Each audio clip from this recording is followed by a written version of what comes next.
Hi friends, আপনারা আছেন সম্রাট ট্যুর ওয়ার্ল্ডের সাথে নতুন একটি ব্লগ নিয়ে আমি আপনাদের সামনে আবার হাজির হয়ে গেছি। হাতিদের গতিবিধি, হাতিদের অ্যাক্টিভিটি তুলে ধরবো আপনাদের সামনে, আর সেটাই দেখাবো আজকে। আমি হাতি সম্বন্ধে যতটুকু জানি, হাতিরা দলবদ্ধ, মানে একসাথে সবাই মিলেমিশে থাকতে পছন্দ করে। হাতিরা সারা দিনে মানে 24 ঘন্টার মধ্যে 12 থেকে 18 ঘন্টা ওরা খাবার খেতেই সারা দিনটাই কাটিয়ে দেয়। যেমন ঘাস, গাছের বাকল এসব খেয়ে থাকে, ফলও যদি পেয়ে থাকে ফরেস্টে তাহলে সেটাও খেয়ে থাকে। তাহলে এবার চিন্তা করুন, 12 থেকে 18 ঘন্টা হাতিরা খাওয়ার পিছনেই সময়টা নষ্ট করে দেয়। হাতি তার শরীরের ওজন বজায় রাখার জন্য খাবারটাও প্রচুর দরকার। সারা দিনে তারা, একটি প্রাপ্তবয়স্ক হাতি 100 কেজি থেকে 200 কেজি অবধি খাবার খেতে পারে। এদের প্রচুর খাবারের দরকার, আর তার জন্যই ওরা এক জায়গা থেকে আরেক জায়গায় মুভমেন্ট করে, ঘুরে বেড়ায় খাবারের খোঁজে। চলুন আজকে এই ভিডিওটা দেখে নেই ওরা খাবার কিভাবে খাচ্ছে সুর দিয়ে। প্রতিবারের মতন যদি এই আমার চ্যানেলটি ভালো লেগে থাকে, ভিডিওগুলো ভালো লেগে থাকে, তাহলে সাবস্ক্রাইব করে দেবেন।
দেখে বোঝা যাচ্ছে, দেখুন আজকের মতন খাওয়া দাওয়া হয়ে গেছে, পেট ভর্তি।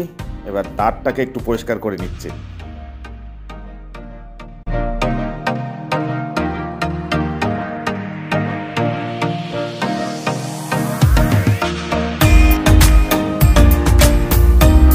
হাতিদের খুব কাছের বন্ধু কিন্তু মানুষ, আর এই মানুষ দেখলেই হাতিরা আবার খেপে যায়।